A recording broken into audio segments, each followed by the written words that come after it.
character stuff.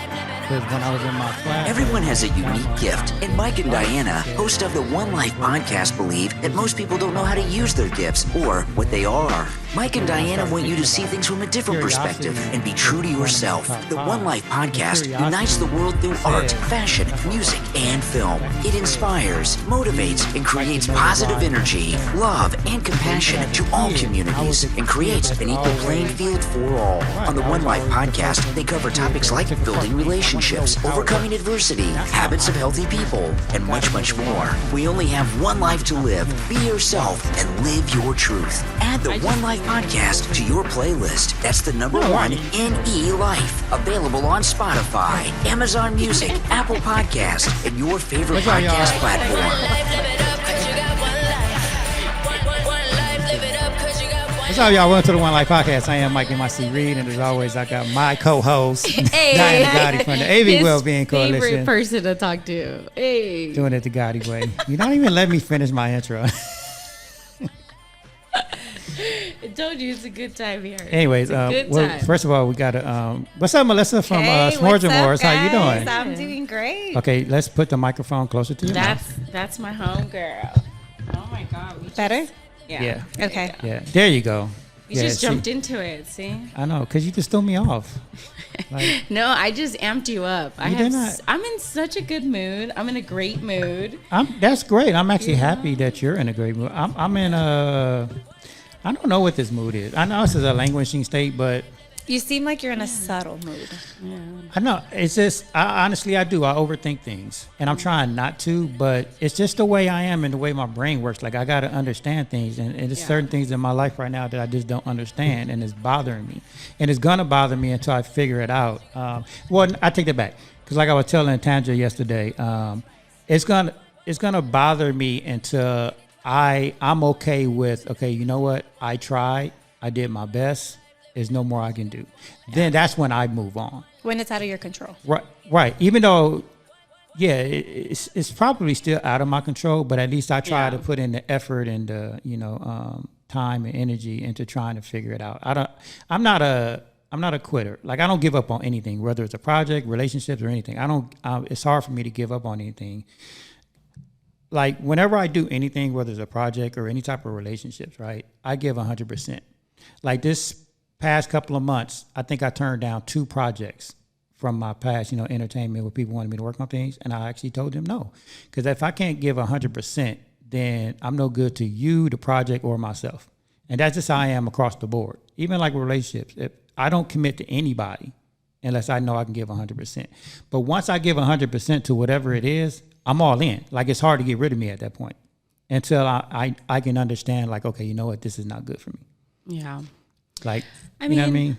I think you just have to be careful with that because you don't know the outcome. I think not being in control can allow you to lose control. I think the biggest strength is to let go and allow things to flow, because trying to control something that's out of your control is going to just derail you. I feel. No. I feel I've experienced that.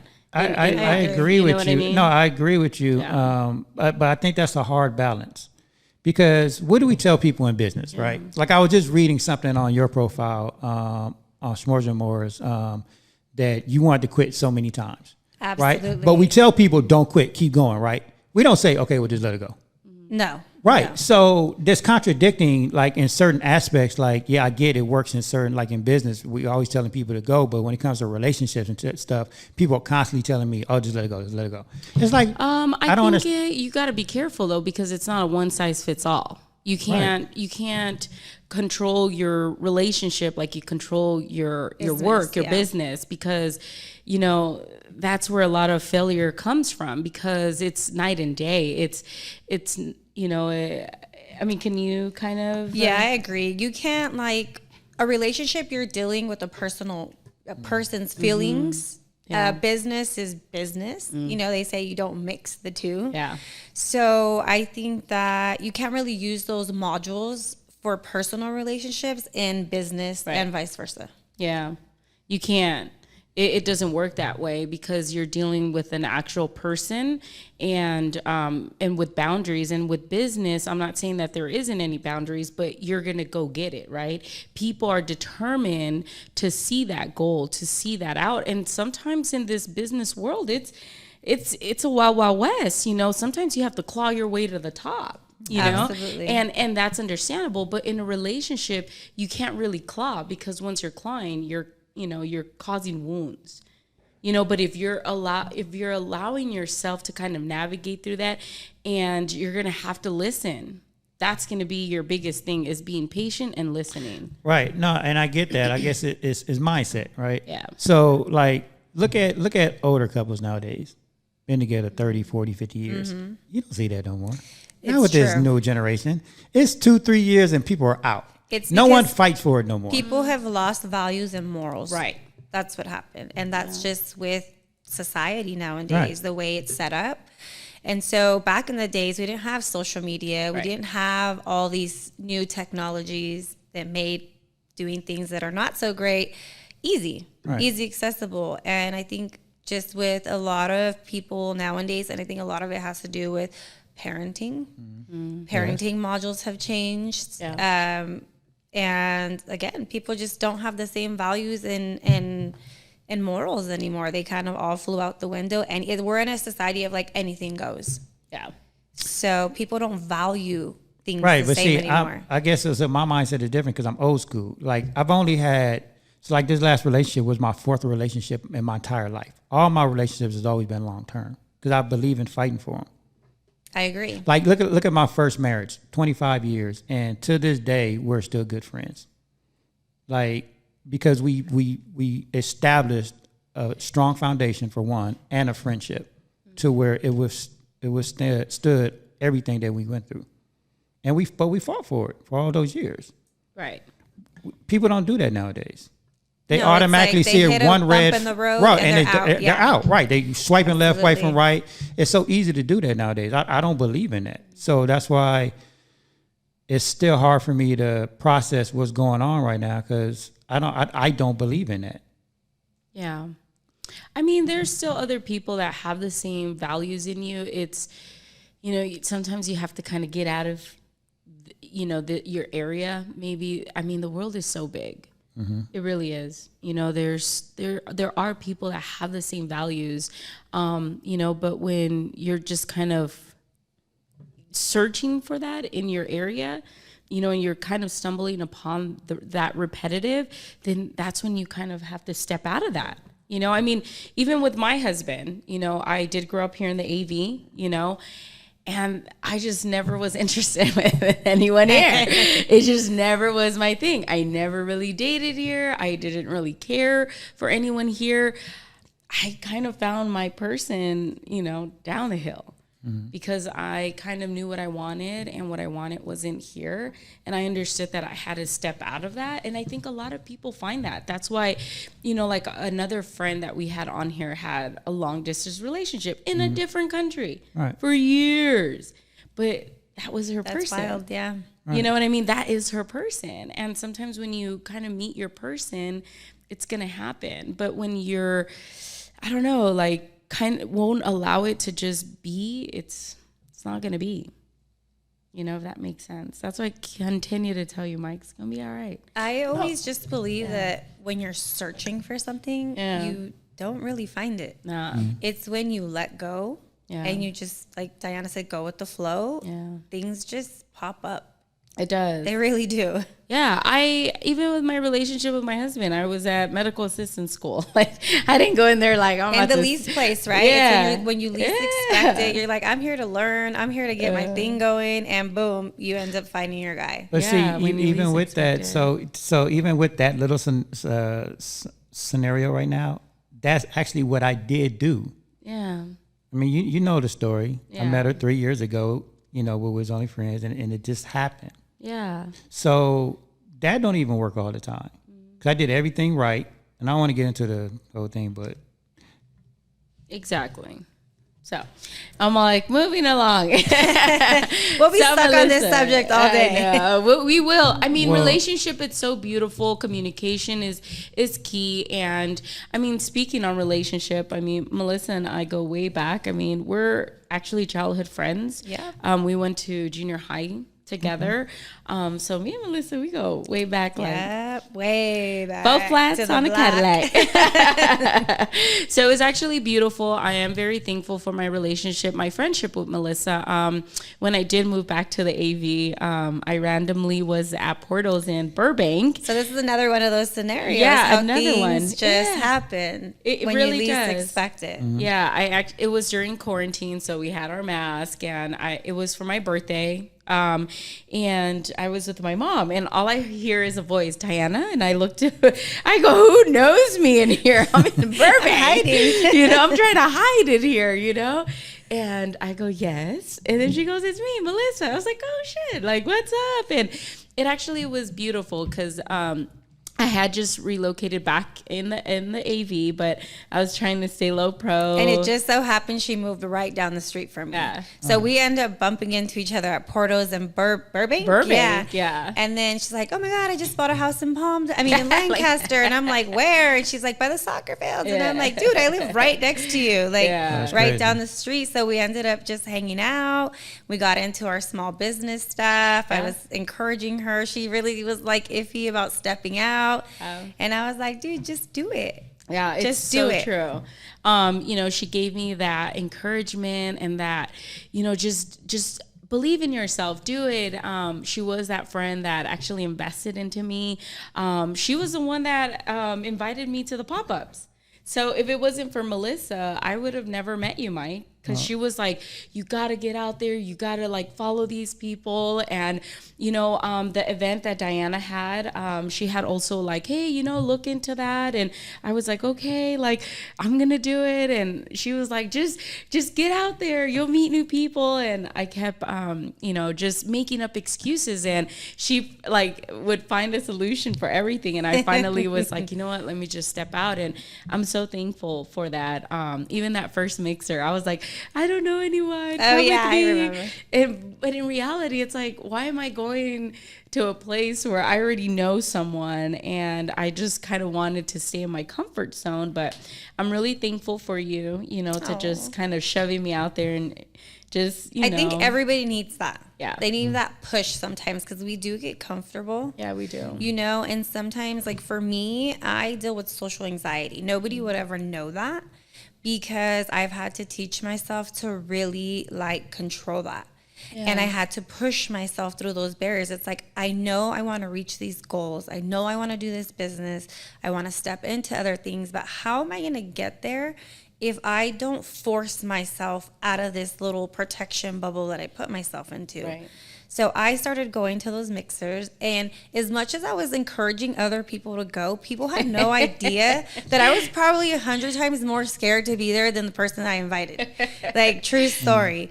But I think that's what helped me, is like being able to encourage people and being in the same place that they were in kind of helped me, like, okay, I'm telling her to go, then I got to show up too. It was almost like accountability for me. Yeah. I can't encourage you and not be stepping up to the plate myself. So that really helped me a lot. Yeah. So let's start from, how'd you get into it? So we know how she got into it. So I started S'mores and More during COVID. I believe it was 2021. Mm-hmm. Honestly, where I'm at now, when I look back, it's like all a blur. It really is. We were driving. My parents live up in Lake Isabella. My mom's birthday's in December. We're driving back with the kids, and we're just like, we need to do something. Like, it's so boring. We're all home. I just had a baby, and the kids love s'mores. I hated having to light the fireplace all the time just to like do their s'mores. So I started researching. I'm like, wait, there has to be a better and easier way. So we came across, doing it the way that we do, having portable s'mores wherever. And the kids loved it. And I was like, you know what? I think we're kind of on to something. My husband is amazing at building stuff. Mm-hmm. So I was like, you know what? I think you could build these s'more boxes and we could probably sell them. So literally I made an Instagram, didn't think anything of it. The kids named it. My son made a logo for it within 2 hours, posted it up, and mind you, we're in December. I had no intentions of like getting orders, to be honest. And within a week, we were swamped with holiday orders, and I was crapping my pants. I was like, what the hell are we gonna do? Like, we literally have 30 orders for Christmas. We don't even know what we're doing. We didn't have a Cricut machine to print out the logos for them, like nothing. We literally went the next day, bought a Cricut. The whole business went down in 3 days. Like, it went from a thought to an idea to bringing it to life within 3 days. Yeah. Wow. To being swamped with orders. And we didn't sleep for 2 days because we were like, okay, we're doing this. This is happening. Yeah. You know, and we started there and we just kept going. But I always knew that was just going to be a beginning point for us. I knew that I had so many more ideas that I wanted to incorporate with S'mores and More. So that's where the more came into S'mores and More, because I'm like, I don't just want to do s'mores. I started doing strawberries and more elegant pieces. And now we're moving forward to bigger things. You know, we went from a table setup to elegant setups, and now we have a trailer. So it's been wild. So where did the creativity and just the business sense come from? I've always been creative, very creative, just crafting, cooking, being home with the kids. I think a lot of it really started coming out of me when I was able to be home. I was a single mom for many, many years. So when I married my husband, he was like, I'm going to take care of you. Like, I want you to stay home. I want you to do the things that you like. So I was really blessed in that way. And then when COVID hit, everything shut down, and I was kind of like, okay, like I kind of got to know myself a little bit better in those quiet moments and be like, okay, this is what I want to do. I like this. I don't like that. And I just started getting creative. Like, all the creatives just like, oh, you know what? Today I'm going to try to do this. And tomorrow I'm going to try this idea. And I just started creating things, and out of nowhere on the drive, it was just an epiphany. And I was like, let's do this. Yeah. So I think just having alone time and being able to process your own thoughts and your own personality. I think we get so caught up in life and being busy, and I'm an overthinker too. So when I wake up, my mind is already like a million miles a minute. I already know what my whole day is going to look like. I'm thinking 10 steps ahead, which again could be a good thing, and sometimes it's not. Right. It overwhelms you. Yeah. So when you jump into that with a business aspect, I had to learn to pump the brakes, because I was getting ahead of myself.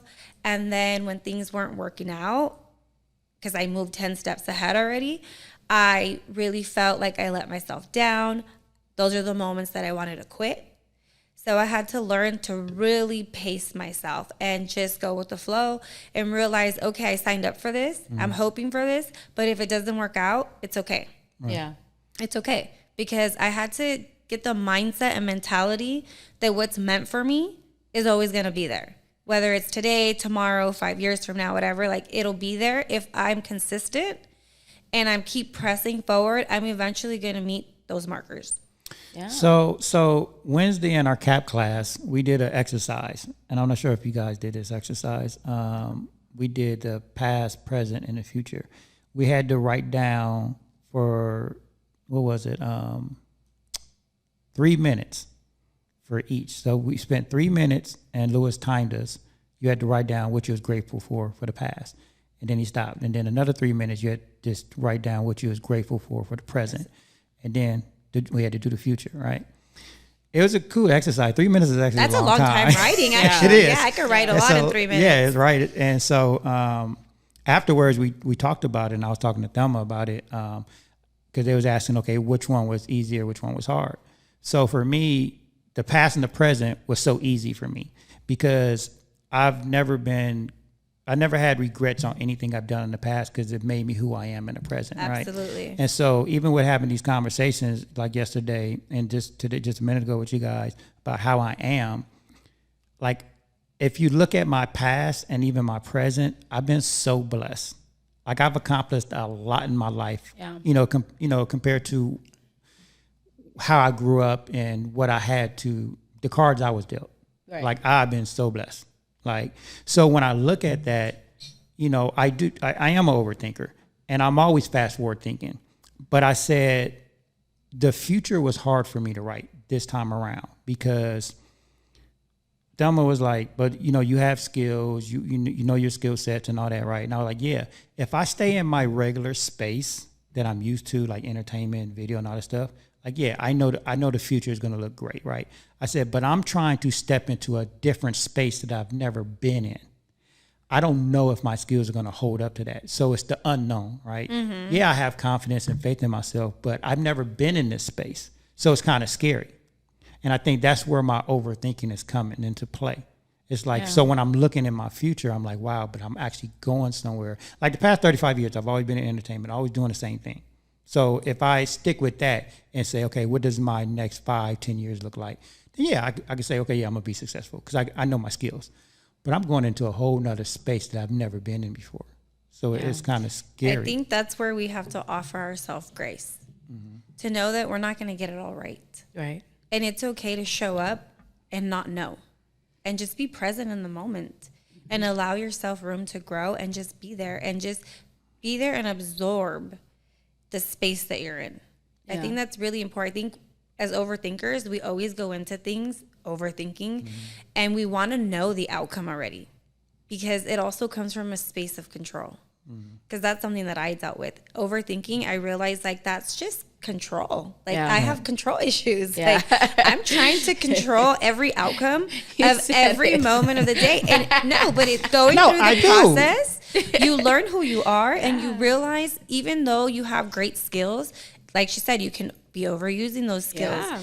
Overthinking, I realized like that's just me trying to be in control of everything. Yeah. And I need to learn that I'm not in control of hardly anything, you know? And I think I'm trying to learn that but you got to understand, for 35 years, I was a film producer. The producer job is... Be in control. Be in control. Absolutely. Because it all falls on me. Like on set, if I'm filming something, I got to make sure everybody's doing their job correctly. I got to know everybody's job. So that's what coming the play where I can say I got to know everything. I got to know your job. I got to know if you're doing it right. Right, but that's why I was telling you can't use those same skills in your work environment as in your relationship. Yeah, absolutely. It just does not work. It's not. You know what I mean? And that's where I was trying to I was like, oh, I can't wait till he finishes his sentence. She is ready to drill you. But it's the truth. We just had this conversation actually last night. We were watering our plants and, my husband asked, I wonder what, I'm giving myself 5 years to just where we are at right now and to see where we will be, right? And I told him, what's beautiful about what we've accomplished to this day is that if you do go back, I would have never guessed, that we would be where we are today and doing the things that we are doing today.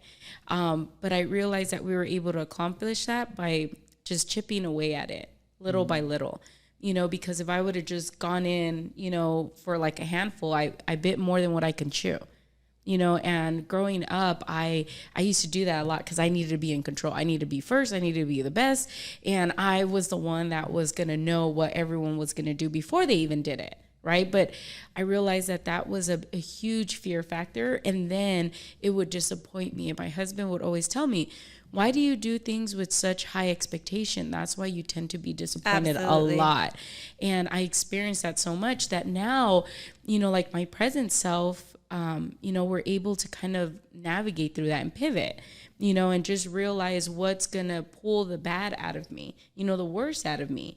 And I'm able to recognize those things. So setting up for the future, I'm now, I guess, kind of navigating my ship a little bit better than just pedal to the metal, because I needed to have control of all of that. And when I finally let go, things just got so much better. That's why I think I'm a little bit more relaxed and I'll allow other people to lead. Yeah. And I think it just, taking all that weight off your shoulders. Oh my God. It's so stress relieving to know that you don't have to carry the weight of the world on your shoulders. Yeah. And that when you let go of being in control, it's like, okay, things aren't going to go all the ways that you want them, but that's where you learn and you grow.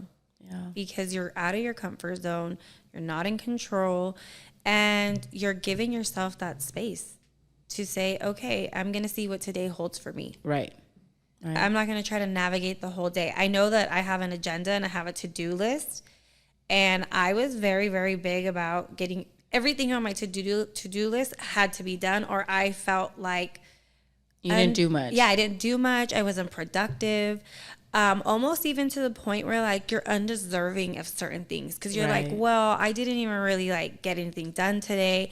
And I had to learn to just be graceful and like be positive speaking into myself. Yeah. Because a lot of the times we get caught up in our heads, and I realized the more and more I was doing, the more and more I was exhausted. And the more like the next day, if I had a busy day, the next day I just felt depleted. Yeah. And I was like, you know what? Why did I do my whole list for the whole week in one day when I have all this week to do it? Like, why do I do that to myself? Yeah. You know what I'm saying? And so I'm learning. I'm still in the process. We're always in the process. That's the beauty of life, is that there's no destination. Yeah. You know what I'm saying? It's so like, it's a journey. And every day we just have to pace ourselves, and we don't know what every day holds. We don't know. Yeah, no, and I think I've done better compared to my, first marriage to this last relationship. Like, and I think I get that control thing because I was always, even though I was controlling work, but I also was controlling my marriage and relationship. But that's because I think that's how she wanted it. Like, she wanted me to plan everything. I always, plan all our trips, what we doing every day, how we're living, and, just I always had to plan 5 years out, so I did take it into my relationship. But then my second relationship, I tried not to do it as much, and it worked. This relationship, I didn't do it at all. I had no control over this last relationship, like, seriously. Like, I really didn't. So I'm learning as I'm going, and I think I'm not the same person I was like 20 years ago when I was first I don't married. think anyone is. Right. So I most definitely. I'm learning it, but at the same time, I'm trying to still understand certain things because everybody's different. Yeah, that's for sure. Everybody is different, and every relationship is going to be different. So for me, I'm just trying to understand it. Yeah. That's all. No, but I think you'll be all right. I know I'm going to be all right. Yeah. That ain't the point. I don't know. To me, it's process. I don't know. There's one thing about me. You want me to just be, you just want me to be okay today. Like, Mike, just let it go. Just forget it. Go. Move on. I've always been that way. I know, but it's a process to that. I had a friend. It's a process to get to that point of being able to throw your hands up. Do I know I'm going to be okay? Diana, look at me. Do you know I know I'm going to be okay? Right. I'm going to move the fuck on. I'm going to be all right. That's where I don't know. I've always been able to just let go. Like, I know. Right, see, and I'm not that. I'm right. But see. It's good. You one of those type of people that are like, nigga, I'm a piece, nigga. She's good at cutting people off. Yeah, right. But see, I'm not like that. See, I'm a different type of person. Because you're graceful. It requires grace to not be able to cut people off. Right, because I care about people. I care about people, and because no, let me finish. Okay. Because and I get certain people, I'm like that too. However, I actually take the time and energy to get to know someone. So if I've said this before, people don't just wake up being an asshole every day. Absolutely. It comes from somewhere, right? So if you take the time to get to know someone, it's a different conversation. Like, you're going to have a different conversation with someone. So if I know someone's background or their story, then I am going to be graceful. I'm have compassion and empathy for them. Yeah. So I'm not just going to say, okay, well, fuck you, peace out. Yeah. You know what I'm saying? I'm going to give it time. Yeah. And I think that's where I'm at now because I know the background to everything that's going on. And I hear you, and it's not that I could cut people off very easily. It's what I've learned is to love myself a little bit more than what I love that person, because this wasn't me always. I was very clingy, or I needed to have control, and I needed to know why that person no longer talks to me. But then I never realized at that time that, that person has that right, and now I'm just like, hey, I pay attention to the relationship. And if it's toxic and if it's no good to me as an individual, then why am I keeping myself in that? So it's not that it's so easy. It's that I've learned to pay attention to myself, to love me a little bit more, to see if that is bringing out the best in me. Right. You know, and like you said, when you're not good, you're not good to anybody else. Right. Yeah. So why would you continue to put yourself in that situation? At that point, you're loving that other person or that other thing that's keeping you, you know, like in that situation a little bit more than yourself. And you're right. And we've talked about this. Yeah. I've never learned how to put myself first, ever. And I think that's because the way I grew up, like I've experienced, and I actually thought about this morning when I was having my coffee this morning. I've experienced so much pain as a child because the way I grew up with everything that went on, that I'm even though I know this statement is not, people are not going to agree with it, but I'm okay with taking a lot of pain because my pain tolerance is kind of high. I know the consequences to that. I know it ain't healthy for me, but I'm learning to not do that. But at the same time, I still do it. I know I do it. It's a flaw of mine. I'm learning not to do it. Well, it's not a flaw. You hear the love. It's because you still love, even though people will hurt you and they do all of that, you're still willing to love that person. Yeah. But that's where we are overutilizing our character strengths. And that's my number one. It's love. And that's why I know exactly where you're coming from. And I agree because Yeah. I believe everybody deals with childhood trauma. Yeah. Was you in the CAP class too? No, No. I was supposed to be in it, but I had like no, because you're talking Melissa like a knows lot of. what's up. I know That's because she why. talks. Like I hear a lot of I references. grew up in a wild situation myself. Yeah. Like I've never really shared my story. I think Diana knows some of it. I grew up in the hood. You know, I didn't have the best childhood. I had my mom and dad, but it wasn't always the best situation. Yeah. You know, I was the youngest of 4 kids. There was a lot of gang involvement type of things going on, and I was oblivious to it all until about junior high. I had no idea that all this was even going on inside of my house until I almost got killed a couple times. And then I realized, like, oh my God, like, you know, This is real. This is real. Like, this is the home that I'm living in. This is the family that I'm in, you know, and we don't have control of that. Right. We don't have control what family we're born into. Right. We don't have, as a child especially, we don't have control of our environment. Right. So that's where the trauma comes in. And growing up, until you get to a place in life where you realize I'm messed up and I'm not okay. And it's okay not to be okay sometimes. Yeah. But when you get to that point, it's like a beautiful space because then you start doing the inner work. Yeah. And it's such a true thing. Like, I never really held on to how, like, important it is that hurt people. Yeah. Because I was the one that was like, peace out. I would cut ties with people, family, anybody. Like, I didn't care. If you weren't with me, you were against me type of mentality. Yeah. And it was because of the hurt and the trauma that I had such walls built up around me that I couldn't handle any more pain or trauma. So I just didn't want to deal with people. For many, many years as a single mom, I kind of like secluded myself from family.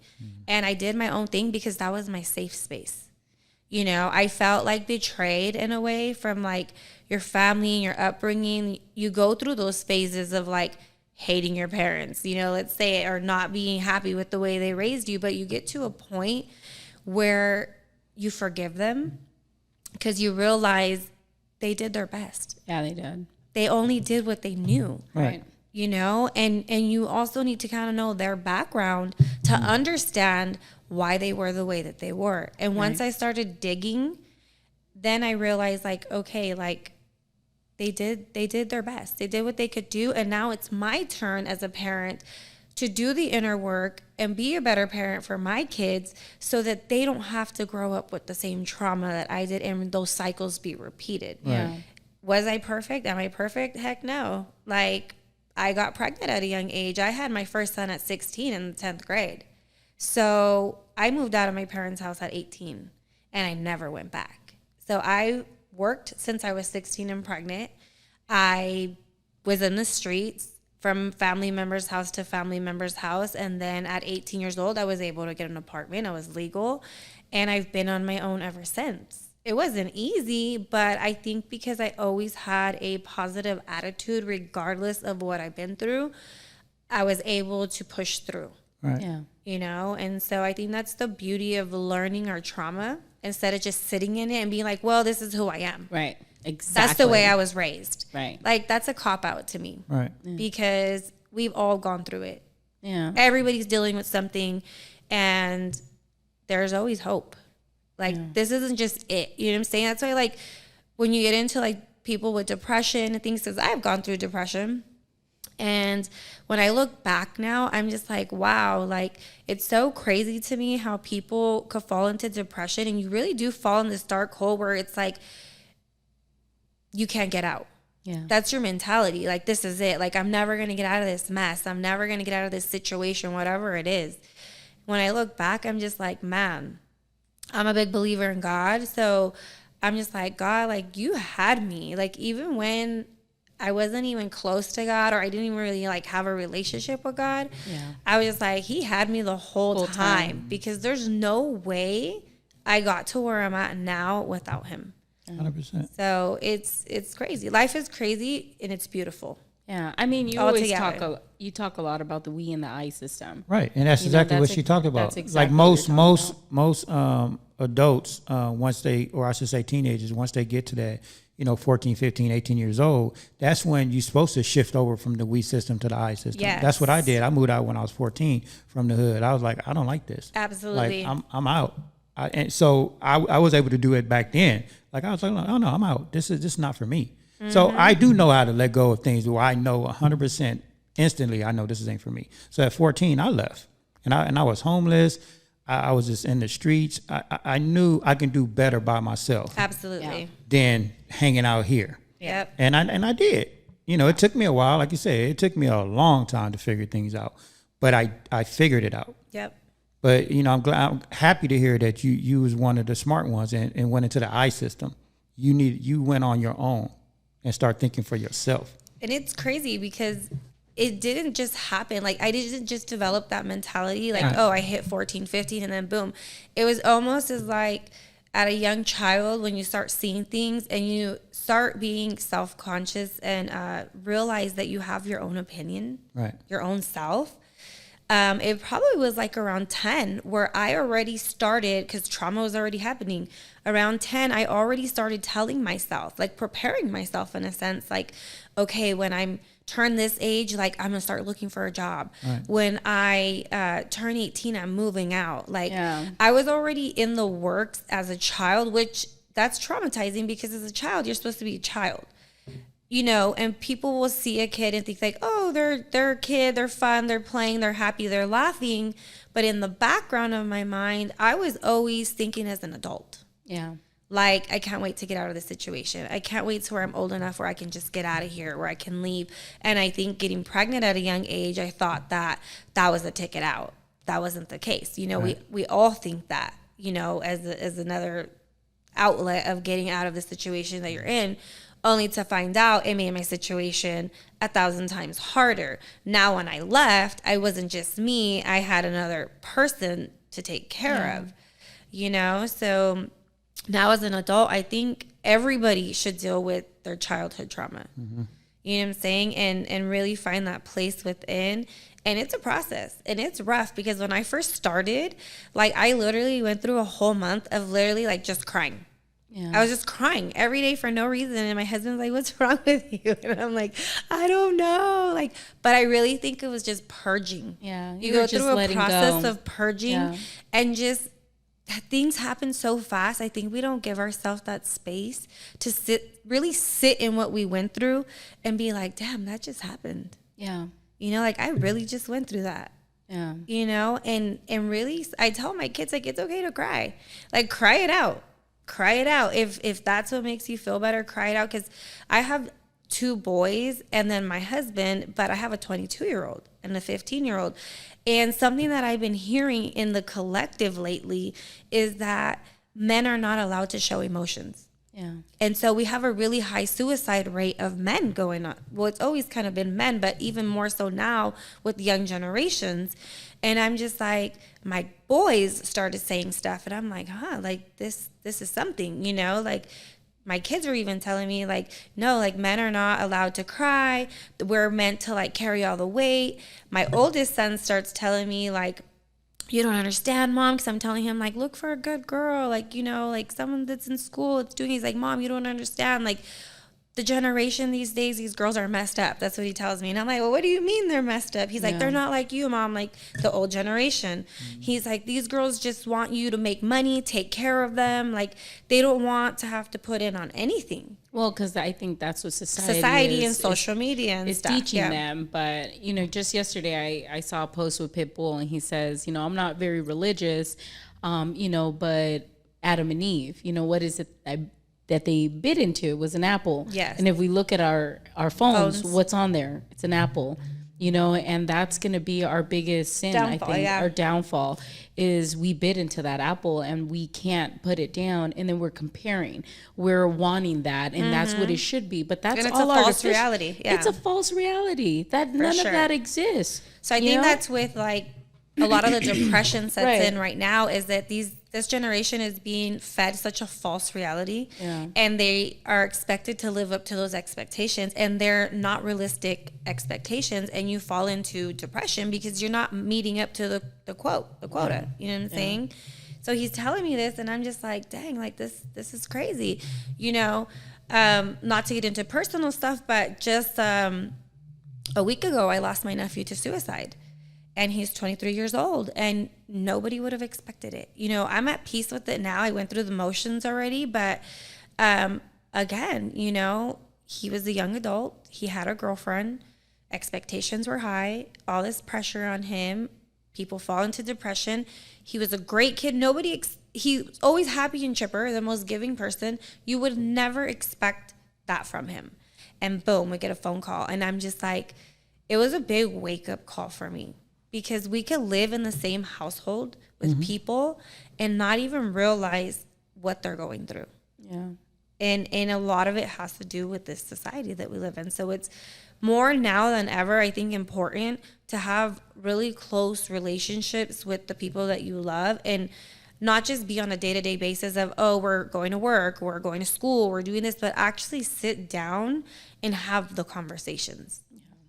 I completely 100% agree with that. No, and I do as well. And I know this from just even my situation recently. Like, I've been in depression, and I'm fighting my way through it, but it's hard. And, you know, and I'm trying to understand more and more about, you know, people who die by suicide.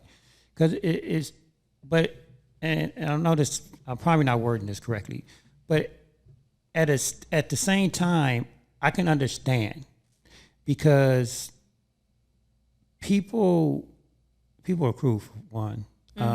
And just because someone is going through something, like, people use the generic phrases all the time, like, oh, you're going to be okay, like, blah, blah, blah. You know, all these generic phrases everybody use, right?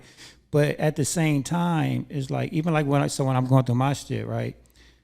I don't want to hear all that. You almost get offended. Right. Yeah, it's offensive. It is. It's like, I know all this. I don't want to hear. That's not what I want to hear right now, right?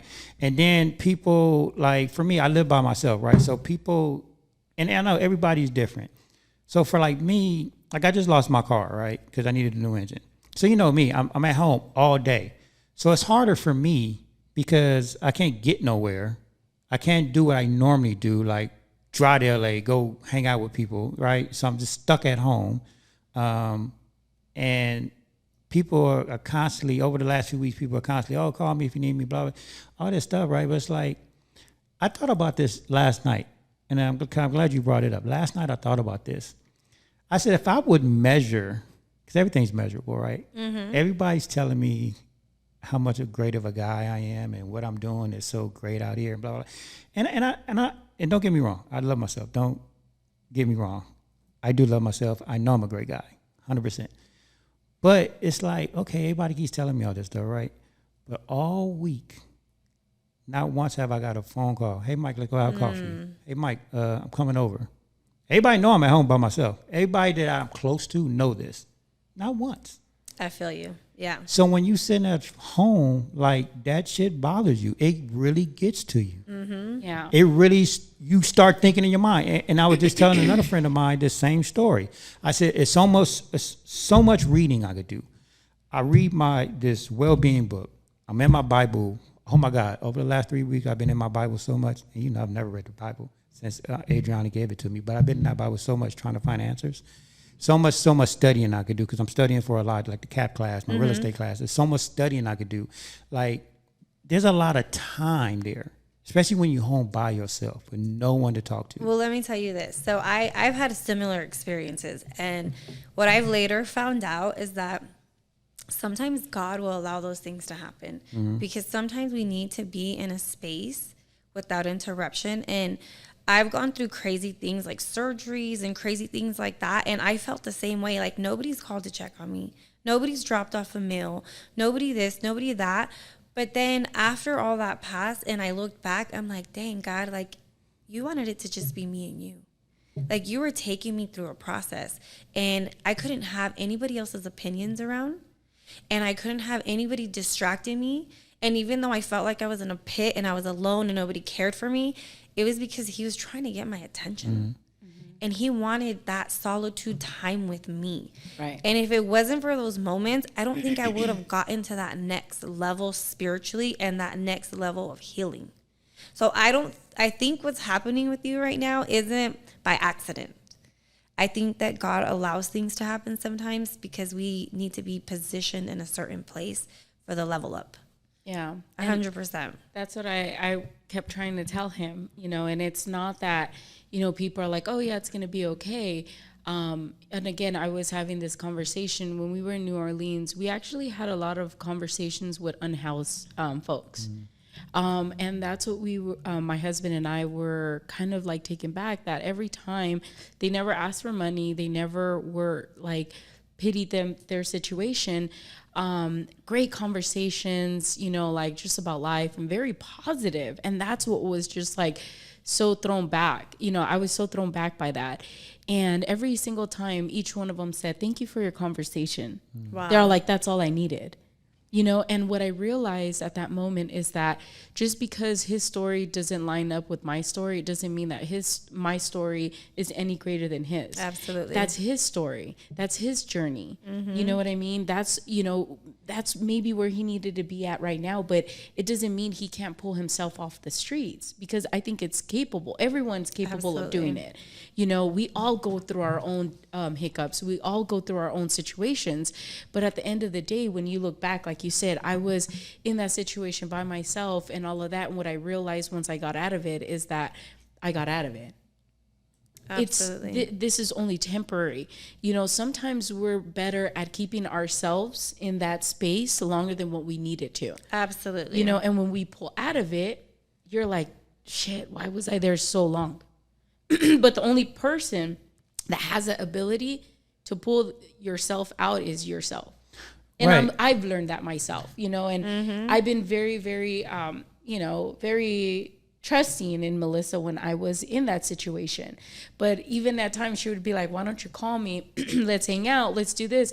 And I would tell her, not right now. Yeah. It doesn't mean that I don't care about you. Doesn't mean I don't, but just not right now. But I respected that. And because I knew that I needed to pull myself out. And I wasn't going to be any good until I was able to do that. But I didn't want to put that on anyone. Or I wasn't also looking for that. It's going to be okay. Yeah. And even when we would talk, it was still like, yeah, it's going to be good. Like, I would still try to push through that. And a lot of people are like, Dan, I would have never guessed you were going through that. Yeah, nobody does. Nobody does. But I used to be the one that used to call everyone. Everyone knew my business.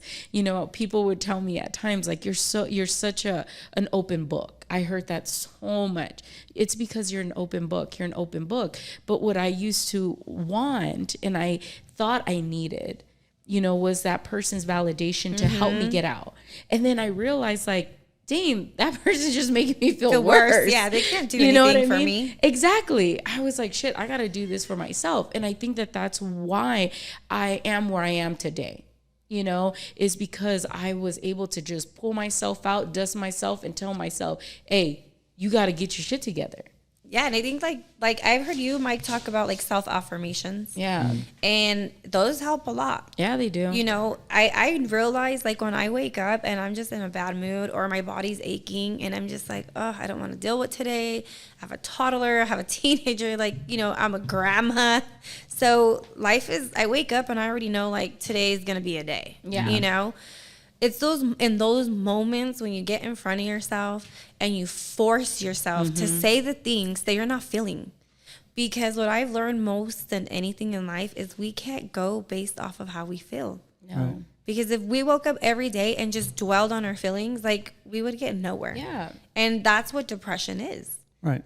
You know, you get stuck in your emotions, you get stuck in your feelings, and you just dwell on that. Yeah. A day turns into 2 days to 3 days, and before you know it, you're depressed for a whole year because you got stuck on those feelings and those emotions. Yeah. Even this morning, I was sitting there like, I gotta get up. And, you know, and then I was like, no, F this. And then I turned on my music and I was like, okay, I'm feeling it. I text her like, girl, I'm gonna come get you in a little bit. Like, let's do and this. I was still like, oh, what do I wear? What do I do? And then finally I got out of the shower and I have a big mirror right in front, like as soon as I get out. So even if I don't want to look at myself, it's right there. It's Yeah. right there. And I actually stopped and I looked at myself and I smiled. Something that I don't really do. But, you know, I told myself I should share this. You know, I actually looked at myself and I leaned down the counter and I blew myself a kiss. And I laughed. And it made myself giddy. And I chuckled because I was like, dang, I made myself feel good. Yeah. You know what I mean? And then that's where I continue to tell you. It's like a superpower, but I had to create it. And then after that, I was like, man, fuck this. Like, I was just Bad Bunny and it was just cranking, you know, like the music. And I was like, yeah, like I feel it. That's why I was like, you know what? I feel good. But the reality from all of that is that I made that. I made it happen. I didn't wake up like this. Nobody wakes up like that, you know? And they're like, I woke up like this. That's a lie. The lies. You know? And then I was like, yeah, I'm going to do my makeup. And then you're all like, why are you wearing the Dodgers? Because I love the Dodgers. They make me happy. Right. But, you know, it's little things to kind of. No, it is. And just to your point, Melissa, yeah, I'm always talking about this stuff, but you got to understand, I've been on a mindset journey for 5, 6, maybe even 7 years now. So I know all this stuff, right? I've had the tools now to learn a lot of this stuff on how to get through things. That's why I always say, no, I know I'm going to be all right. 100% I know I'm going to be all right. But it's just going through the process. It's going through the process, but some people don't have tools to go through that. Even like what I was talking about, I think a couple of shows ago about the Disney person, Coco, that committed suicide or died by suicide. Well, a couple of weeks ago. No way. Yeah, she and her last Instagram post was just on how strong she's become, how positive she is, and she was telling everybody, all my prayer warriors, you guys keep the faith, keep being strong, you know, blah blah blah, all this stuff, right? But yet the next day she committed suicide. It's like when you're so positive, it takes a lot of energy being positive. Absolutely.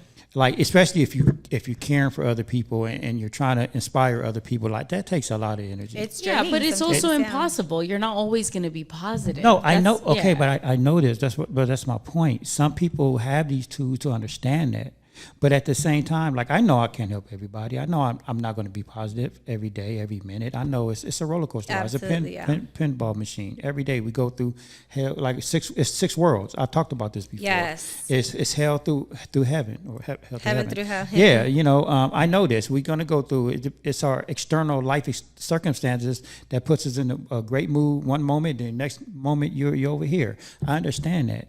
However, it still takes a lot of energy out of you. And like for Coco, and even like I talked about the other girl that died by suicide last year, the social media influencer, you know, she was helping 4 million people on her Instagram. But yet no one ever checked on her because it takes a lot of energy to do that. And sometimes, like, and that's why I was saying earlier, like sometimes I understand why people do it because it literally drains you. And at the end of the day, when you're sitting in this dark space, you just be like, you know what? I'm tired. Yeah. It really do drain you. Some people like myself, even though I sit in that dark space sometimes and I just want to give up. Like I was telling you last week, I was like, dude, I'm tired. Like I don't want to do none of this no more. But I know certain things to do to get me out of it. That brings me my jolts of joys. you know. But sometimes, and that's why I have this thing on my Instagram, my playbook. I talked about this early on when I started doing this podcast. Write out 10 or plus things that make you happy. That's your playbook for the day. Yeah. And sometimes I got like 15 to 20 things on mine. Sometimes I get to the very end. But the last thing on my playbook, if nothing else works, is go to sleep. Yeah. End the day, go to Go to sleep. sleep. Wake up tomorrow, you're going to be all right. Start again. Right. Yeah. And I literally, that's the last thing on my playbook. Because I went through all of them. Sometimes you can have a list of things and they don't work. That's why you got to have a list. You just can't have one thing or two things. Like, you have to have a list. Yeah. So you had mentioned something earlier that you just started reading the Bible. Yes. So like I said, I'm a big believer of God. I'm not religious, but I am very on the spiritual side. And I know right now as a collective, there's a huge battle going on in the spiritual realms. Mm-hmm. So a lot of people are dealing with all these dualities of feelings, of depression, I kind of just can feel, like I'm a feeler. So like I can feel, you know what I'm saying? Like, and I think that's where a lot of the times I had to learn myself because I was having social anxiety. I didn't understand where it was coming from because I'm a social butterfly. So I'm like, how is it that I'm walking into a room with people, I'm comfortable, but then I start just anxiety kicks in out of nowhere. And I had to start learning that because I was feeling the room. Yeah. You know what I'm saying? Yeah. I'm the same way. And so it's energy. I knew that when I was around too many people, I had to go home and retract, and I had to take like 2 days alone to replenish myself because I felt depleted being around so many people. And I feel like nowadays, you don't even have to go outside of your house to feel that same anxiety. Being on social media does that to you. Yeah. You know, we don't realize how much time we spend on our phones. And when you had mentioned that you had started reading the Bible just 3 weeks ago? No, it's been a couple of months now, yeah. But no, not as consistent. No, all right, maybe about a month now as consistency. But first of all, God is always going to be my foundation. But I am more on the spiritual side. But I started reading the Bible because one, Andrea, oh my gosh, she's gonna kill me. Adriana gave me the book. And she was like, and it's a leadership Bible. Oh, nice. So she believes that I'm a great leader. And so she was like, I need you to read this. And I was reading it like maybe 2 or 3 times a week, but now I'm in it every day for like 15 minutes. And that's only because I never understood the Bible as a child, right? Mm-hmm. Like I grew up Catholic and all that, but I never understood the Bible. Yeah. It was just words I just couldn't understand. Yeah, Phrases, I grew up Catholic too, I couldn't understand. Right. Yeah. But now I'm older and I want to understand it because it's like most people, they take a scripture, right? Mm-hmm. And then they run with that one little thing. Yeah. And it's like, there's so much more text to that one sentence. Right. What happened before? What happened and that's after? why I decided, you know what? I want to read this for myself. I need to understand this, right? Because I hate when people like quote these scriptures and all this and that. And it's like, dude, that's not what it means. Absolutely. Like, you know I what I'm saying? totally agree. Like, that's not what it 100%. means. Like, Absolutely. you know, people again, you know, people take these one little They things. take things out of text. Yeah. You know, it's even like I was talking to Lisa the other day, and you know, she said the exact same thing. You know that one phrase, "A jack of all trades is a master of none." Mm-hmm. People stop right there. You know, it's a comma after that. It continues. And it continues. People Absolutely. don't know the end of it, but still always better than a master of one. Absolutely. People don't say that last part. It's like how they take the little scripture. They run with these little context of things, and then they run with it. And it's like, no, that's not what that means. And they create a whole platform. Right. On it's that just one validating themselves. Right. Absolutely. So that's why I started reading the Bible, because I was like, you know what? I need to understand this for myself. I think it's going to be very transformational for you.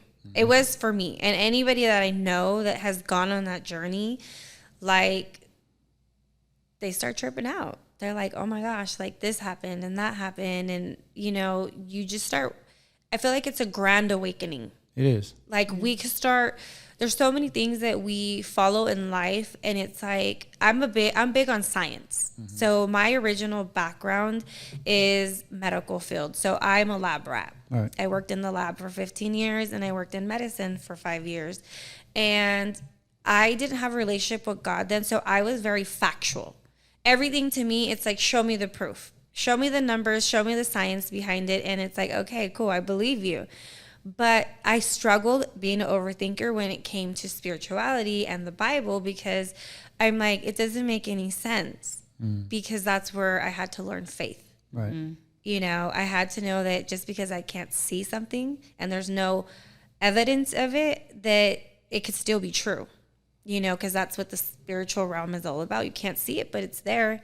And if we tap into certain things in a godly way, we can start being awakened to those things and utilizing those things in our life for positive things. So for me, like, I started reading the Bible, I started doing like daily devotionals, and I started to learn how to build my faith. And so what I started doing is I started playing with it, and people were like, oh, that's kind of messed up, like you were testing God. But I was like, I was new to this. Like there's no playbook of how to do this. You know what I'm saying? So I would wake up and I would do a little prayer and thank God. My biggest thing is being thankful, like number one. And I would be like, okay, God, like, this is my legit conversation with God starting out. Like, if you're real, you know, like if you're real, like, teach me faith. Show me what faith is. Like, I want to know more. I want to know you. I want to have a relationship with you. You know, it's funny. The other night, and I promise you I did this like 2 nights ago. And I pray all the time, right? Literally 2 nights ago, I literally got on my hands and knees. I said, you know what? I don't know how to pray. I don't even know. None of my prayers are working. But can you show me how to pray? Can you give me some type of guide or show me the path on what I'm doing wrong right now? And those are the moments. I literally said that. Yeah. Those are the sovereign moments where you're giving God access to come in and like really work in you. Yeah. Because we have free will. So we have to give permission. Right. You know what I'm saying? So when we give permission, we're allowing God to move in our life. Because God is a sovereign God, and like the Holy Spirit is a gentleman. Like, he's not going to come in and be like throwing stuff in your face. It's like, no, like you have to be willing. You know, everyone has to be willing to change. It's a self-choice. Right. You know, so I was literally like where you were at. Like, God, show me that you're real. You know, later on I realized like, okay, that's kind of not how it works, but because God is so graceful, he's going to meet you where you're at. If you're a beginning student, the teacher is going to come down to your level so that you have an understanding as you grow, you know, and start maturing in whatever it is that you're learning. So I was like, you know what, God, like everybody talks about faith and believing and da-da-da. Like, I don't know how to do that. Right. So I started off with little things, and I was like, okay, God, like I'm going to have faith today. I'm going to believe that I'm going to be gifted a free cup of coffee today. Like, it was so lame and so simple, but I forgot all about that. I had prayed that early in the morning. I went about my day. I'm driving to like through Bouquet Canyon, and I come across a curve, and there's a car parked there, and it was a guy stranded, and he was selling little baggies of lavender. I love lavender. So that already like caught my attention. I stopped, and he was like, any donation? I just need gas in my car. I'm trying to get back to where I'm cutting lavender, blah, blah, blah. And I was like, oh my God, I love lavender. We start having a full on conversation.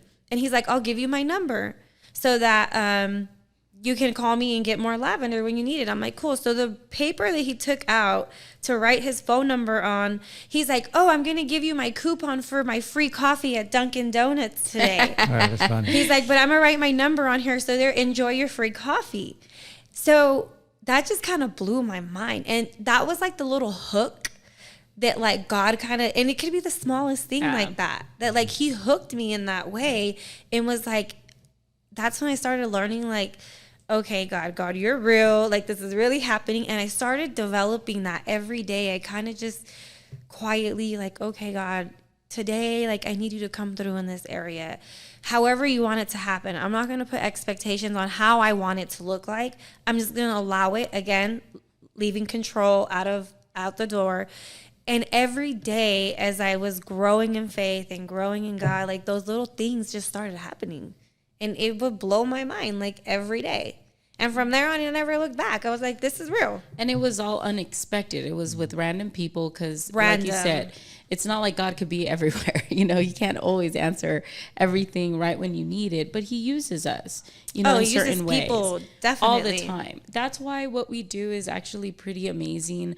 Having these conversations, you know, your story is never going to line up with my story or with Mike's story or with Refi's story. But what I always say is that's the beauty of it.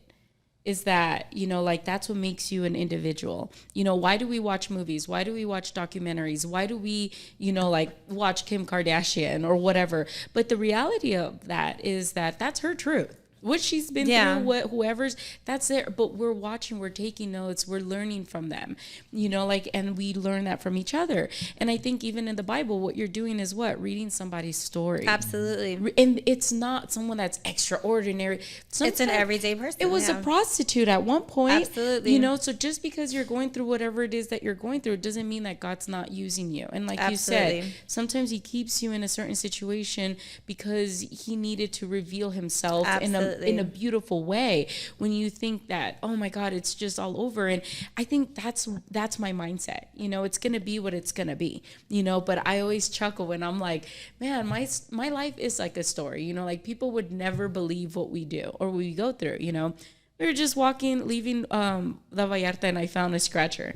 And I'm guilty. I will always pick up random things because you never know, right? And then I was like, oh, they didn't finish scratching. And I was like, I won, you know. And then I was like, oh, it said $10. And when I scanned it yesterday, it said 20.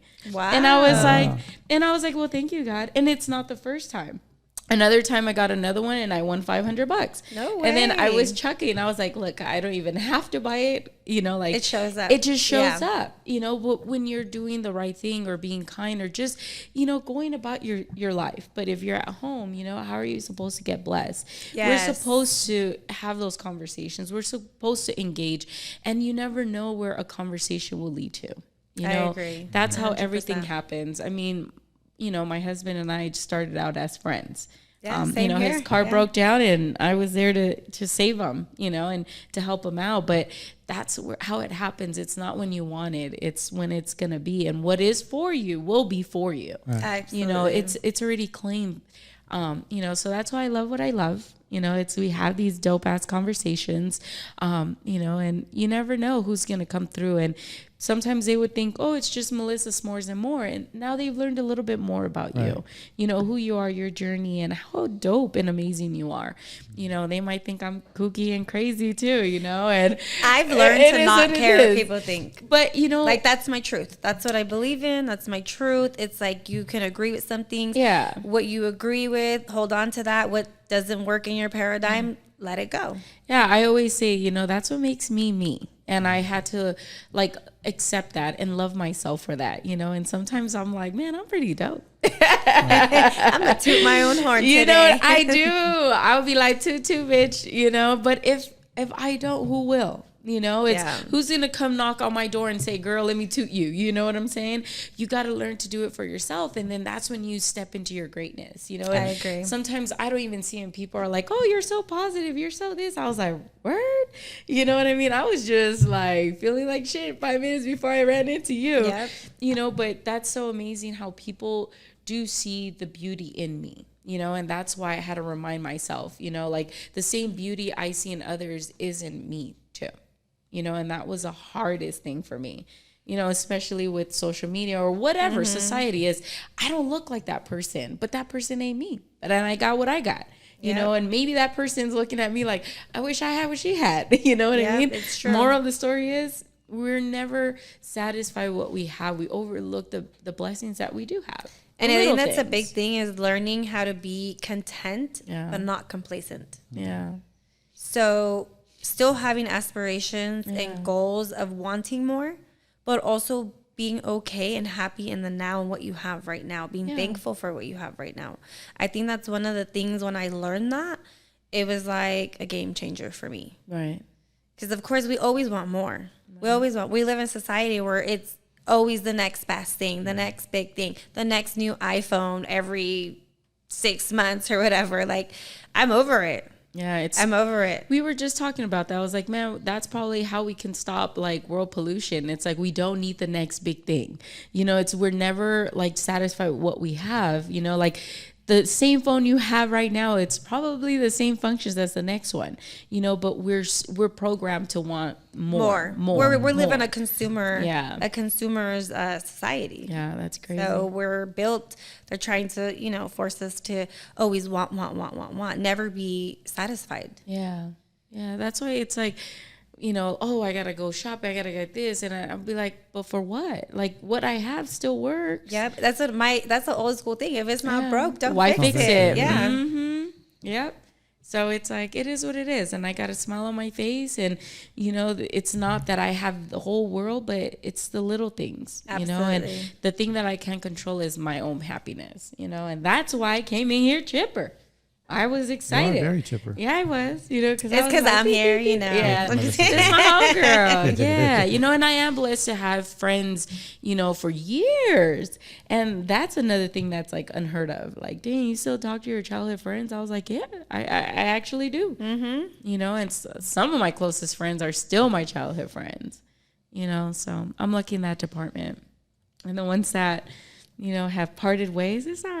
It's all good. You know what I'm saying? Yeah. I still got love for you, It's setting those boundaries. Yeah. Right. So before we end this, I want to talk more about s'mores and mores. Where are you going with s'mores and mores? Like, what's your next big thing? So our next big thing is we're in transformation right now. Okay. So we started at S'mores and More, and a lot of people don't know is that my husband is a taquero. So he does tacos. He's Mr. Tacos AV. So what we're doing right now that we have our trailer for S'mores and More, we are working we want to target more like big events, weddings, parties, things like that. So we are going to be merging all of that into one website, to where we can offer catering, sweet s'mores table. Our trailer is also going to be offered as a mobile bar for cocktails. So all that is in the works right now. It's a lot of work, and I'm pacing myself, and I'm not in a rush. Again, like I said before, what's meant for me is for me. There could be 150 people out here doing the same thing, but for me, that's what I'm working towards. That's our goal. When it happens, it happens. People have seen our trailer out already. We've been using it for s'mores events.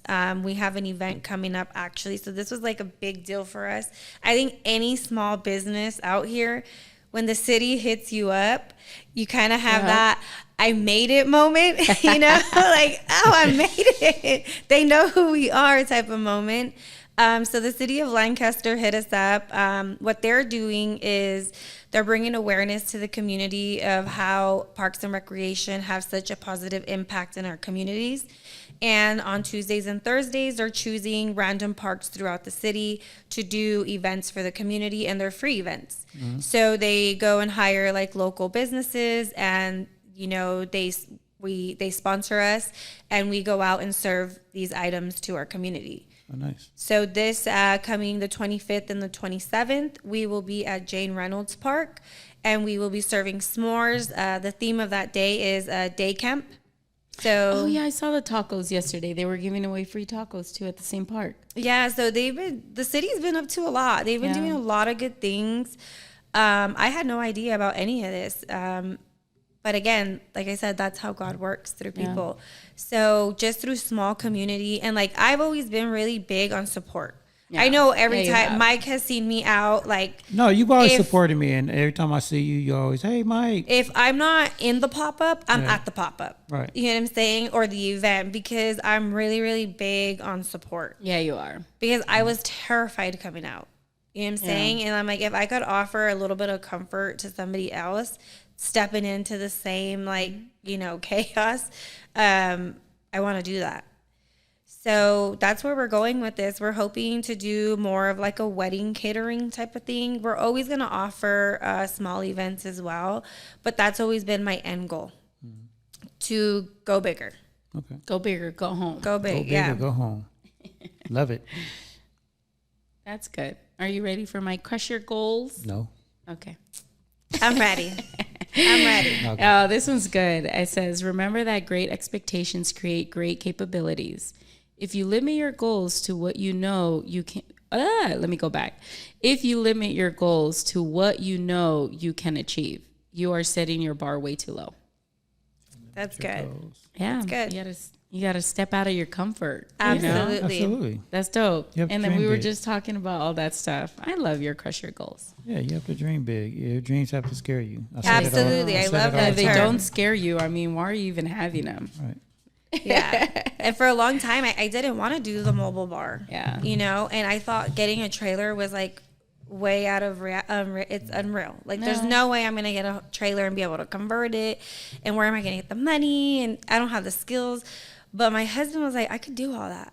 And I'm like, shut up, babe. Like, you could do all that? He's like, yeah. And so it even had to require a level of faith from me and my husband. Because, again, that control part of me kicks in. And I'm like, well, I don't know. Like, what if it doesn't come out right? And he's like, just trust me. It's like, what's the worst that could happen? We mess up and we have to fix it. Yeah. It's ours. Right. Yeah. And I was like, you're right. Like, let's just enjoy the journey. Let's just build this thing out ourselves. So we're building the trailer out ourselves. Yeah. So that's why it's taken us longer than expected. We could go out and dish out 15, 20 grand and have somebody do it. But I feel like it takes so much away from what we want for our business. Right. Yeah. You know what I'm saying? We That want it to have satisfaction. our characteristics in it. We want our sweat and tears into it. You know what I 'Cause mean? you're going to appreciate it more. Absolutely. Yeah. And I'll have a story every time you look at that. Be like, you remember I almost And bit we've your been head off." journeying. So we've been recording and taking photos. So when it's all said and done and like we have that first booking, we want to be able to post that video and be like, look, this is where we started. This is where dope. we're at.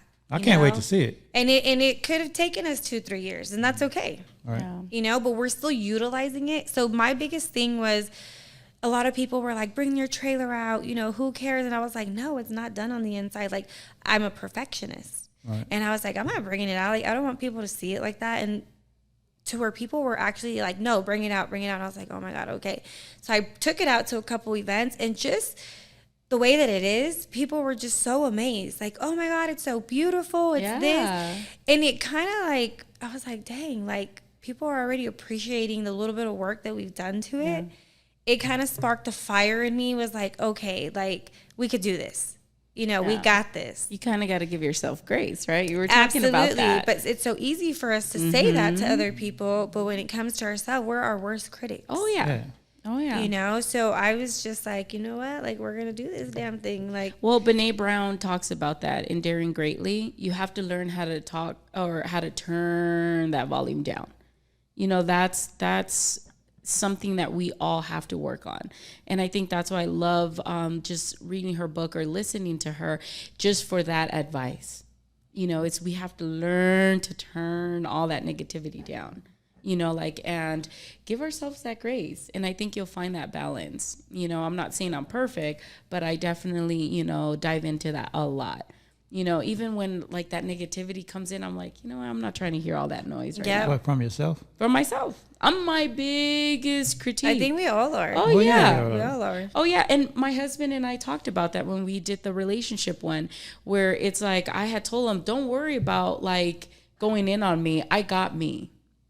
I know how to break me down. Oh, I'm the best at it. You don't even have to break me down. Just, you know, give me a few negative pointers and I'll break myself down. And I had to learn to stop that. Because I was harming myself. Mm-hmm. And how am I going to give myself grace or allow myself to see the greatness if I'm not even, you know, giving myself any grace or greatness or, you know, allowing myself to see the greatness.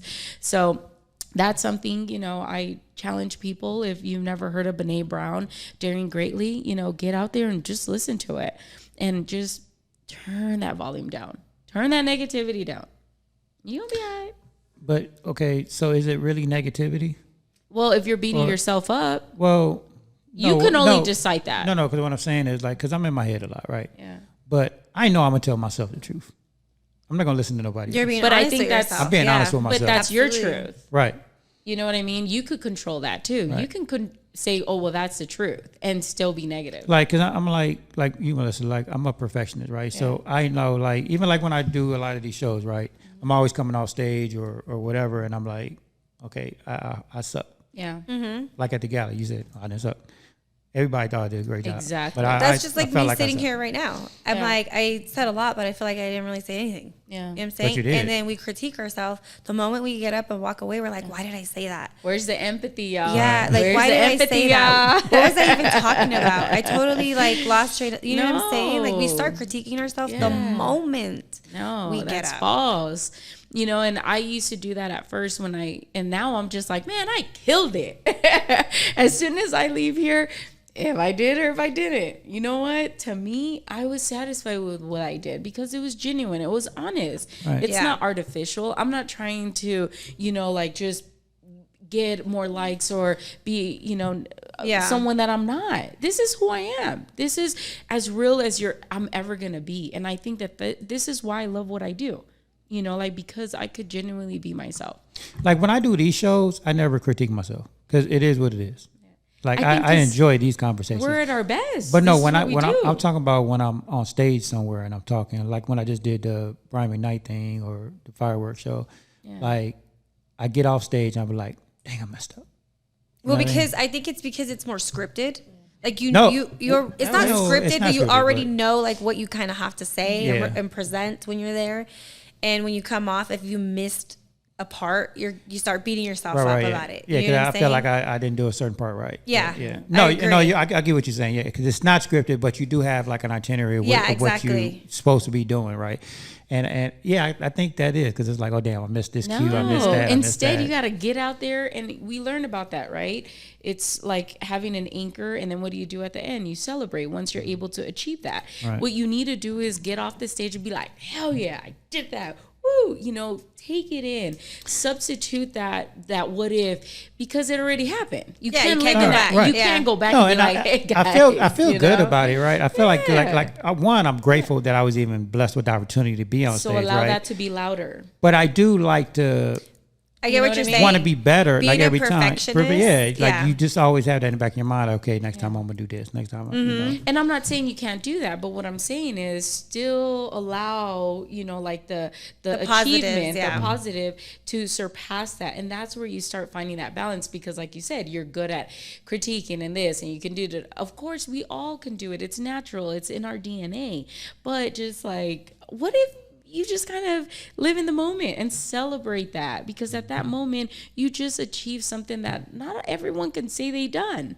You know, like I can't say I was on stage and doing the things that you've done, but you did.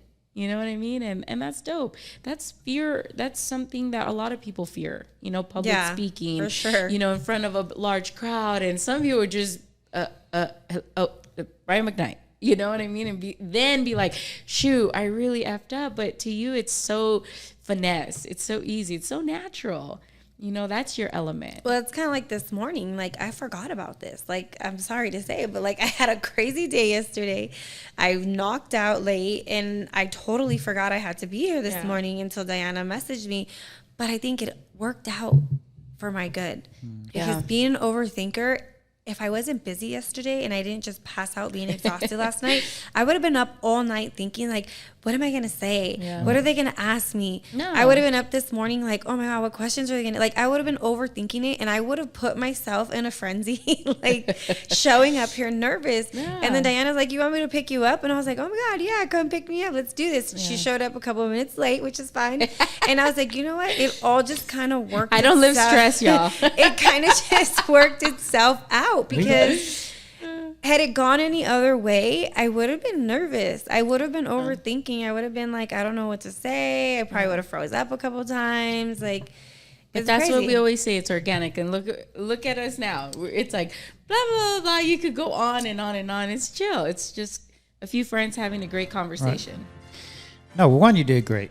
Thank Yeah. you. I mean, you was on here, and that's why I asked you if you was a part of the CAP class because you were saying a lot of references that we actually talk about. So I like smart friends. Mike. no, she's on top of her well-being, which is Yes. amazing. She's on top of her well-being. It which took is me amazing. years, Yeah. like kind of like where you're at. Like it took me like 5 or 6 years to get to the mental state that I'm at now.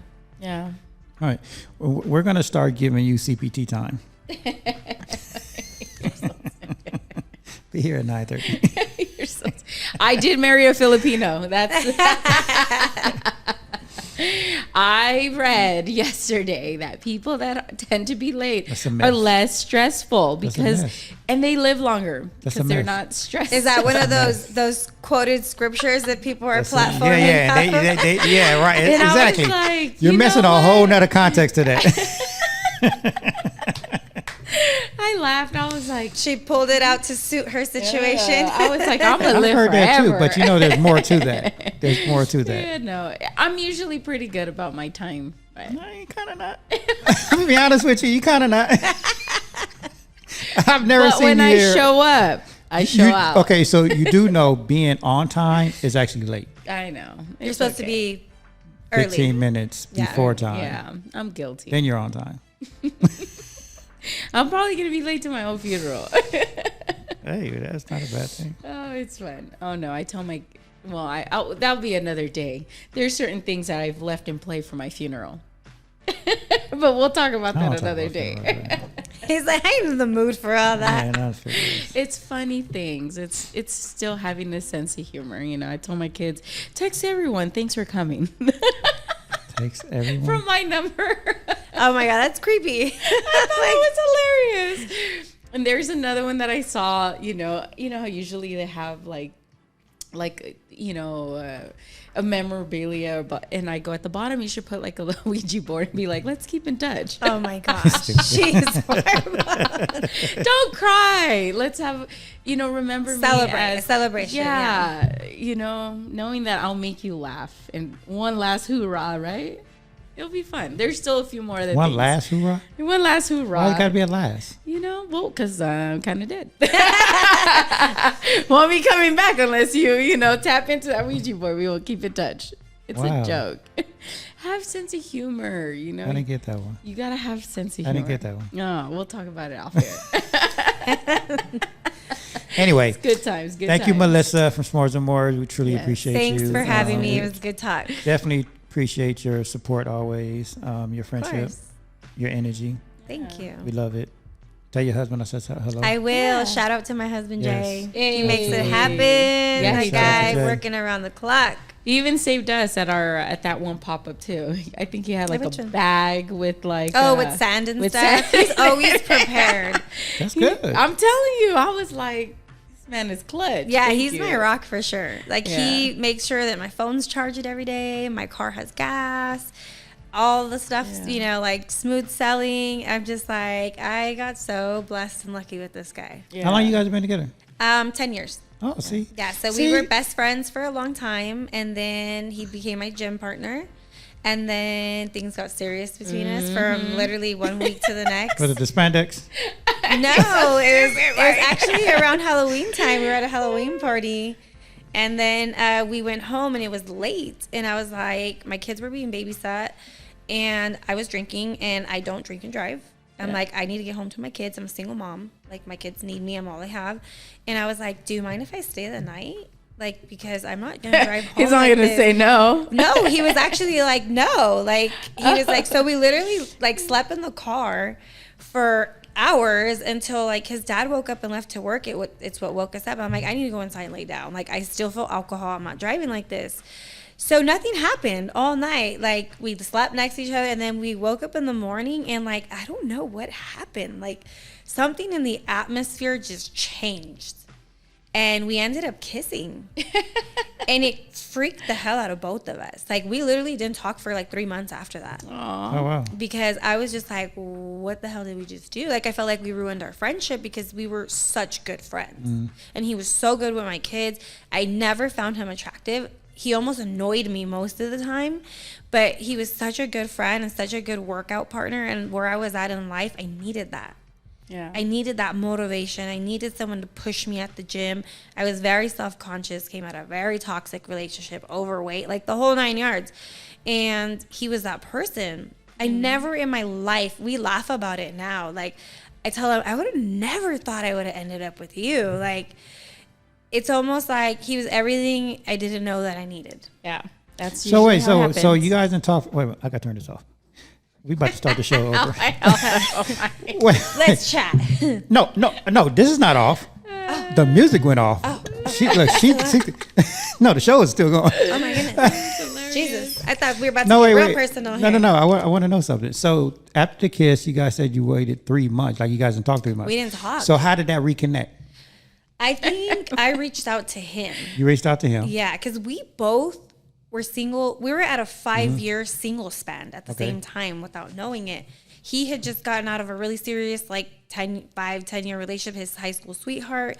I had just gotten out of a 10-year relationship with the father of my second child. And we were both just really scared of like relationships. We were just like, we were focused on just like working out, getting fit, pumping each other up type of thing. And so when that happened and we kissed, I think we both felt like we messed up. Right. Like we just ruined everything that we had type of mentality. So why'd you reach out to him after 3 months? So after 3 months, I noticed that I started not going to the gym every day. And I was just like, man, like I need my gym partner. Like I'm falling off, you know? And so I hit him up and never even mentioned the kiss. I was just like, hey, are you going to the gym today? He's like, yeah, I go every day. And I was like, well, he's like, I haven't seen you there. I'm like, well, I started going at a different time. And I was like, well, what time are you going today? And he's like, I'm going at this time. I'm like, all right, I'll meet you there. Simple. Never discussed it ever again. Okay, so how did the relationship start? So a couple weeks after that, we talked about it. And then we ended up making out again. And then just from there, it turned into an everyday like makeout session. But I just loved how like, what a gentleman he was. Right, that's dope. You That's know a great what I'm story. saying? How it just flowed. It flowed. It Right. was so easy, no effort, Right. like nothing. It just genuinely happened. And so it came to a pivotal point where I had to leave my apartment where I was at with my kids because I had a major surgery. I had to leave my job and I had to move in with family members. And so he wasn't working at the time. I wasn't working at the time. So we had a lot of free time and we would go hiking, take the kids to the beach. So we really got to spend like that close time with each other and a lot of time. And from there, things got serious. We were already together for a year. And I told him, like, I know what I want. I'm not getting any younger. And I'm not the type that likes to date around. I'm a long-term relationship type of girl. Right. This is only my 3rd relationship and I'm 39. And my last 2, they were both 10 years each, you know? And I have a kid from each of those 2 relationships. And I told him, like, I know what I want. Do you know what you want? Because if you don't know what you want, like, because I love you so much as a friend, I'm okay with us, like, just letting things go and remaining friends. Like, I'll be 100% okay with that. And he was like, no, like, I want to be with you. At the time, I didn't want any more kids. So I kind of felt selfish because I told him, like, look, if we do decide to do this, like, I want you to know I don't want any more kids. You know, are you okay with that? And he was like, he didn't have kids. And he was like, I'm okay with that. Like, I want to be with you. I'll help you with your kids. I'm going to help you raise your kids. It's cool. Fast forward 7 years later, we end up having our daughter. She's turned 3 yesterday.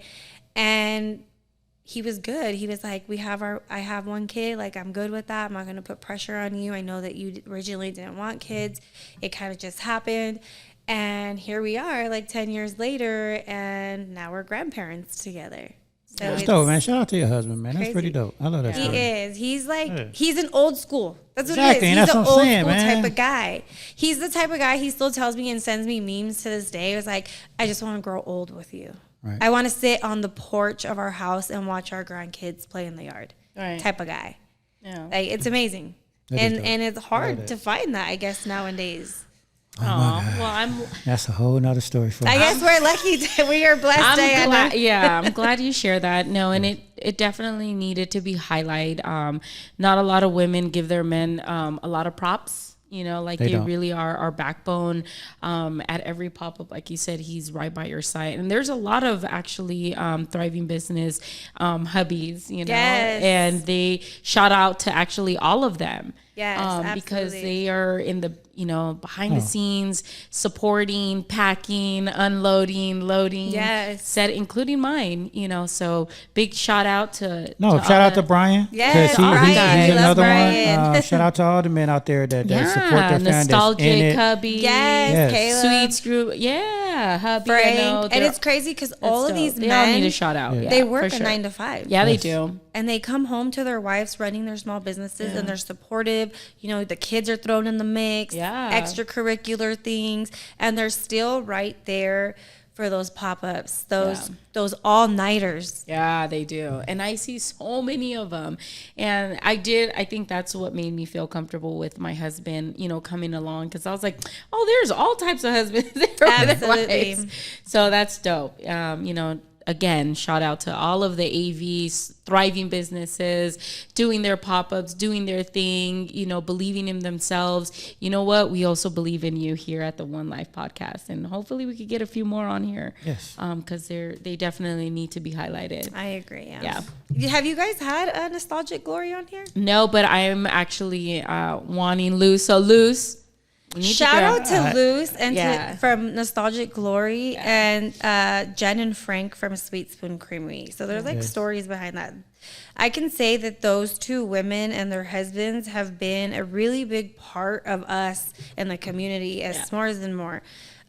They've backed us up 100%. Like Frank and Jen have been sharing their business modules with us as far as like pricing and how to like plan out your packages and like actually have sit down meetings with us. And I don't take that lightly because that's people's personal time that they're giving to you for free and sharing information with you. That's time away from their family, their things. And so, and also Luz has just been such, what her name is, a light. She's a light to me. She's always encouraging me, and in those even personal moments, she's one of the ones that would check up on you genuinely. Yeah, she is. And be like, hey, you've been quiet. What's up? Are you okay? Like, do you want to hang out? You want to bring the kids over? Type of thing. Like, that's who Luz is, and I love you for that, Luz, and thank you, Jen and Frank. I appreciate you guys. Jen's actually been on the show. Yeah, I've seen her on here. And Frank, I know Frank from being on the stage with him because he's part of Waste Management. Yes. So he sponsors the summer concerts. Yes, he So does. me and him share a stage together. And we just had a great conversation at the Brian McKnight show. So shout out to both of them because they was there. I think Luz is scared to come to the show. You think so? Yeah, because she owes me a sign from a year ago, and that space right there, and she still hasn't given it to me. And I give her shit every time I see her. Oh my God. And I just saw her at Pretty Little Poppy last week. But no, she's amazing. I love her and her husband. They do amazing work. She's so busy because she's so dope. She is. But she's dope. That's why I've been saving that space for her. So I'm just waiting for my sign. All right, Luz, you heard it here. All right. I think now we're heading out, right? Oh, that's because you got somewhere to go. I do. She's trying to leave. We're holding you hostage. It's okay. We out of here, Let guys. the fun times roll. All You right. know, enjoy your weekends, both of you ladies, and thanks again, Thank Melissa. you. Appreciate you. Thank you guys. I appreciate you guys having me on. That's why it's doing it the Gotti way. Yes. I don't know what I'm doing. I'm just doing it the Gotti way, the only way I know. There you go. All right, we out of here. All right, be well, y'all.